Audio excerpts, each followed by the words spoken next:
Cheerio, and welcome into TexAgs Rewind, presented by T-Mobile with my buddy Mike Lucas. And T-Mobile and Mike Lucas want to tell you to visit T-Mobile.com/acrossamerica to learn more how you can get value and coverage with T-Mobile. And I almost didn't say that correctly. Mike, basketball. Yeah, you're usually here on Mondays, and this team is reeling right now, man. Need a win, LSU. Huge chance for that on Tuesday. And hopefully we see more Hayden Hefner. This gravitational pull in the corner just opens up everything else for that offense. I love the way you say that, gravitational pull. Not the way you say it, but the verbiage used in talking basketball. That's great. I like it. I had the gravitational pull when I played, so I can relate to Hayden. So you're the show's Hayden Hefner. Yeah. I actually looked up my stats this weekend. I was with a college buddy in Dallas. Shot 49% from three in college. How many threes? I would like to take more than I did, but 49% is 49%. You take 49%. I don't care how many. I have to figure out the math on that one. All right, we had Coach Buzz on the show. He broke things down the last couple of weeks, how hard it's been, but where they're trending. Richard Zane on the show with around Aggieland. Tom Hart, I had to ask him about Jimbo because national media has not been too kind to our guy, and Tom had his back. And also, Malcome Kennedy came in studio. Remember the game-winning touchdown against Alabama? He also did it against Arkansas. Well, we talked about some old times here on TexAgs Rewind. I think college football coaches can be like politicians. They're at their best when they're speaking to their base, and their base, right? Where does that word come from? Their fan base shouldn't, but doesn't really care what other people think. We don't care about outside influences. We just want him to speak to us and make sure that we're invested for the right reasons. What I thought was interesting about this perspective of are you putting together financial incentives through NIL deals to appeal to your incoming class, right? That can be defined a lot of different ways. And part of that is perfectly above board and legal. And another aspect goes against what the rules should be. But however you define it, or however it's being used by college teams, what has come up, before this happened, everyone said, well, is this going to be a problem in the locker room?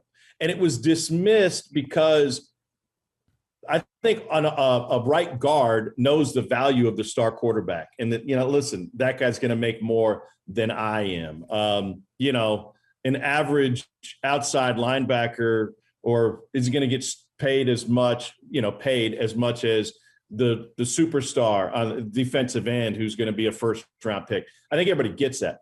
What this has opened my eyes to, though, is this new contrast in, hold on a second. If the incoming recruits are getting X, if they're promised through NIL deals above the board, all of that stuff, we're doing it right. But those guys are promised X, and they haven't produced yet. And I put together an all-conference caliber season. I didn't get that when I was coming in. Where's mine? And even if it's just perceived, right? Even if they're not getting it, but it's rumored or it's perceived, then you've got friction. And that's where management comes in. And I think to an extent, that was part of Jimbo's message, right? Coaches always send message both outside and inside their own walls. And it was, hey, listen, don't worry about what you're hearing because that's not how we're doing it. And part of that goes to the guys that are already in uniform, that had great seasons, that might be thinking, wait a second. Why is that dude who's never played a down of SEC football getting more than me? And I'm out here busting my butt every day in mat drills. And I've been through 2 seasons or been through a season and a half, whatever it might be. So that's when I hear coaches speak about that, I kind of look between the lines. What are we really talking about? And I think that might be an aspect here. Well, and I think the tipping point too, though, is the fact that there's this message board report that A&M is spending $30 to $40 million on their recruits. But it started on a message board, became hot fire on social media. Journalists started using that information, and now it's like a talking point, like, yeah, A&M spent $30 to $40 million. And if they did, don't you think DeMarvin Leal would have stayed an extra year because he's proven? Don't you think Kenyon Green would have stayed an extra year? Isaiah, you see where I'm coming from? Yeah, for sure. And listen, what you're speaking of speaks to a larger problem when it comes to consumers, whether that's fans, recruits, their families, whomever, being able to process and I'm not asking everybody to fact check everything, but process the news properly.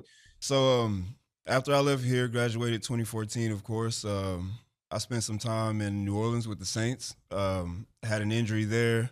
And just decided to kind of use that opportunity to kind of explore the the side of life that I've always been working on. That's the passion that I have for helping people. So I ended up moving down to League City where I was training at, and then I got on with the city of Pearland, started working in the Parks and Rec department, and just been slowly moving up from there. Okay, so what does that mean? Like when you get in the Parks and Rec, take me through that avenue, what that means you're doing today. So, getting my degree in RPTS from here, Recreational Park and Tourism Science, I wanted to put that to use. So I, like I said, moved there, worked with the city of Pearland, and then I kind of moved into the streets and drainage part of local government. So today, now what I do helping the community is pertaining to engineering, flood-wise, floodway, floodplain, and then just infrastructure, drainage systems, culvert systems. It's really everything, Right. And we do emergency management for events, and we just provide emergency services for the city of Pearland. You're in town, too, for a conference that's going on, right? And Yes, sir. The initial text message was, I want to show some of my colleagues and my boss the special place that Aggieland is. Yeah, they hear me talk about it all the time, and there's a ton of Aggies. In fact, Trent Epperson is my assistant city manager. He's an Aggie. And we're everywhere in Houston, right? So these guys get to see me bleed maroon all the time. I talk about it all the time. Anytime I'm preaching to my staff, because I'm a supervisor, I use my football days to and I say, excuse me, but here I go again, using my football days to kind of explain. So everybody here is a ton of Aggieland for me. So to have the opportunity to come back and then show my guys that I work with how special it is and why I go so hard for Aggieland, I think they'd be happy to understand. All right, so Richard Zane, who I like to call Ricardo Zane. I'm going to talk very quietly because Dalton thinks I yell into the microphone, and I want to prove him wrong. He said you're an angry little man is the word I heard. That is correct, but I'm not going to be angry right now, at least not for the next 3 minutes. It sounds like you're a golf reporter, right? Yes. About the guys about the putt. You're like, all right, here he's about to step out. Dalton Hughes stepping onto the green. He's got a 20-foot putt for eagle. So what do we have? He's got a 4-putt. On around Aggieland, what do we have? Around Aggieland, so I want to give a that shout out. That sounded like Cinemax. I want to give a shout out to Mia Ponte, soccer player, Canadian national team. She's going to be headed to the Dominican Republic later this month as part of Canada's under-20 national team competing in the CONCACAF Women's Championships. The champion, the runner-up, and the third-place team will all go to the FIFA Under-20 World Cup in August. So congratulations to her, and good luck to the Canadian national team, but not too much luck, obviously. Not too much luck. The United States to do well there. Gary Blair and company, second consecutive victory. Hottest team in women's basketball. Let's go. Pulling off a 12. They were down 12 points at halftime, came all the way back, outscored Kentucky 19-9 in the third quarter, eventually won in overtime 73-64. How about this? Destiny Pitts, a career-high 20 points, 10 rebounds, complete a double-double, 5 3-pointers for her. Kadasha Hoppy, 17 points, Jordan Nixon, 16, joining him in double figures. Texas A&M women's basketball will be back at Reed on Thursday. They'll host Vanderbilt. Men's basketball is at Reed on Tuesday night for a 6 o'clock tip-off against LSU. That game will be on the SEC Network. Coach, you guys have LSU coming into Reed Arena on Tuesday. How much can you take from the first matchup with the Tigers, despite the fact they were missing a couple of their key primary scorers, to implement a game plan for this rematch? We've watched our game and studied our game. Their personnel was different. You could argue they're the most talented team in the league from top to bottom. Only high major players on their roster, all high-level size, girth, agility, speed, athleticism. They switch every single thing because many of them are similar in size and similar in build. I don't know if Pinson will play. I think they've tried to play him some over the last couple of games. Gaze is back, who I think is a big part of who they are on both ends of the floor and has been over the last 4 years. He plays with great maturity. So he's back, and he didn't play in our game. As far as the plays that they run, I would say a lot of it will be what they have been running. We haven't finished studying all of it. I've watched our game.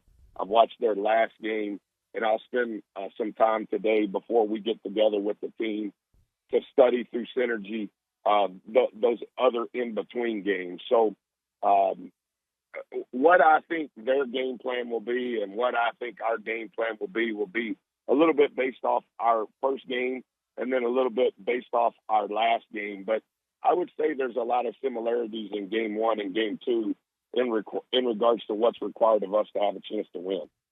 All right. I love to do this to Mike. Mike, what do we do? We say goodbye. Yeah, and we like, comment, subscribe, and review with 5 stars. 5 stars. Can you do that on YouTube?